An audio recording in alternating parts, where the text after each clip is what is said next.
Nelson Mandela Long Walk to Freedom chapter racism और apartheid मतलब एक ऐसी गवर्नमेंट जो एक रेस या फिर एक नस्ल को बढ़ावा देती है, उसको खत्म करने के लिए स्ट्रगल करने वाले महान ब्लैक हीरोज को ट्रिब्यूट देती है। सारी चीजें मतलब कि ये सारी चीजें जो हो रही थी ब्लैक पीपल्स के साथ वो साउथ अफ्रीका में ही हो रही थी। इस चैप्टर में यूनियन बिल्डिंग में हुई इनॉग्रेशन सेरेमनी जिसमें सारे देशों के करीब 140 से भी ज्यादा पॉलिटिशियंस और डिग्निटरीज ने अटेंड किया था। उस सेरेमनी में नेल्सन मंडेला ने पीस और यूनिटी ऑफ मैनकाइंड पे मैसेज दिया था। He hopes that there will be no room for racism and segregation. तो अब हम हमारे चैप्टर में नेल्सन मंडेला के कैरेक्टर स्केच को देख लेते हैं। नेल्सन मंडेला जो थे वो सारे ब्लैक हीरोज जिन्होंने रेसिज्म के खिलाफ आवाज उठाई थी उनमें सबसे बड़े थे। उन्होंने बहुत सारे टॉर्चर और सफरिंग का सामना किया था जेल में जब वो साउथ अफ्रीका में एक डेमोक्रेटली इलेक्टेड गवर्नमेंट को लाना चाहते थे। वो ह्यूमैनिटी और मैनकाइंड के बारे में बहुत ज्यादा सोचते थे। तो अब हम हमारे चैप्टर की समरी को यहाँ से स्टार्ट करते हैं। हमारी स्टोरी स्टार्ट होती है 10 मई 1994 से।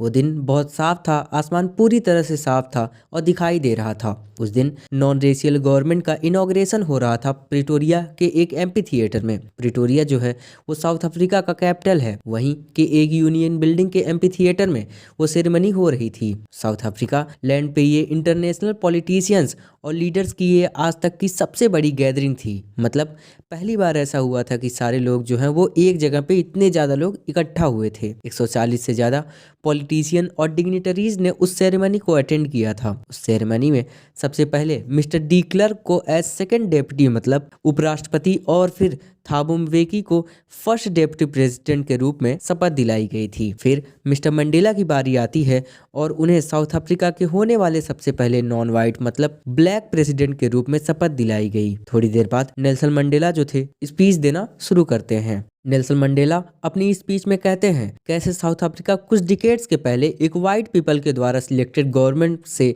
रन किया करती थी। मतलब जो वाइट पीपल थे उनकी कंट्री में उनकी सुपरमैसी थी हमारी कंट्री में। अब सभी लोगों की उपस्थिति में इस न्यू बॉर्न लिबर्टी के लिए गौरव और आशा प्रदान करेगी। अभी अभी कुछ समय पहले जिन ब्लैक पीपल को गैर कानूनी का मतलब होता है आउटलॉ समझा जाता था, आज वो इस देश को होस्ट कर रहे हैं। अपार्थेड या फिर नस्लवाद पे जो हमारी विक्ट्री है वो जस्टिस, पीस और ह्यूमन डिग्निटी की जीत है। पॉलिटिकल फ्रीडम मिल गई है। अब वो अपने सभी लोगों को गरीबी, डिप्रिवेशन और बीमारियों से बचाने के लिए अपनी पूरी मेहनत करेंगे और अपनी पूरी कोशिश करेंगे कि जो उनके लोग हैं वो बीमारियों से दूर रहें।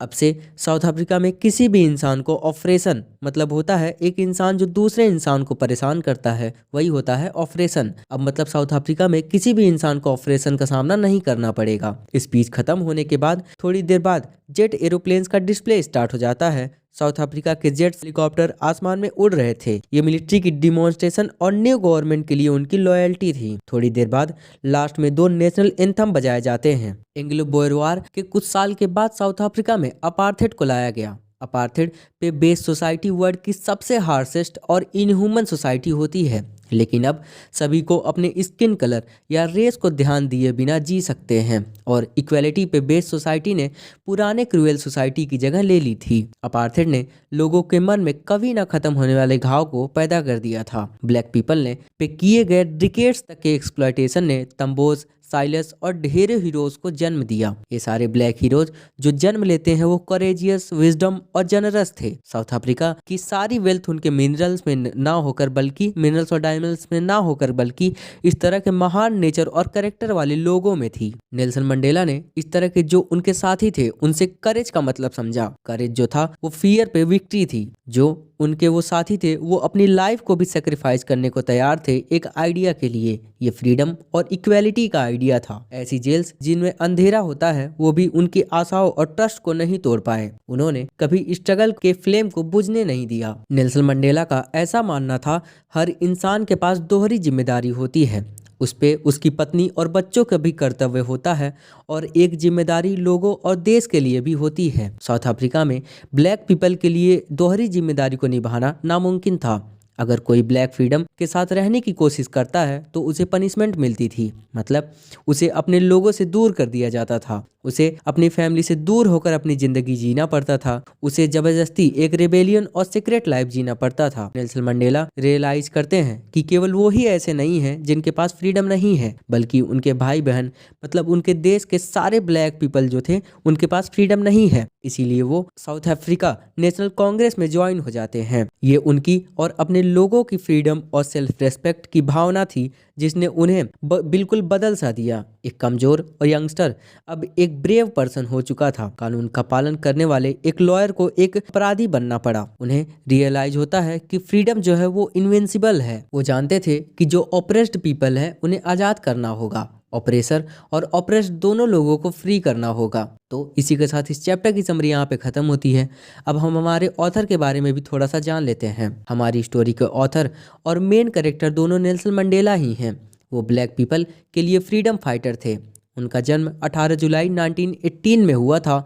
उन्होंने अपार्थेड के खिलाफ आवाज़ उठाई थी। उन्होंने अपने लाइफ के 30 साल जेल में ही स्पेंड कर दिए थे।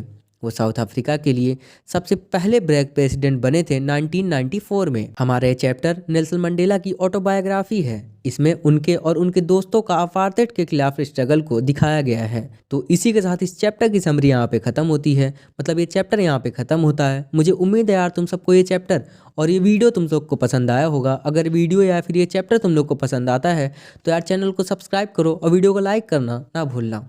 तो यार मिलते हैं तुम सबसे अगले वीडियो में, तब तक के लिए टाटा बाय बाय।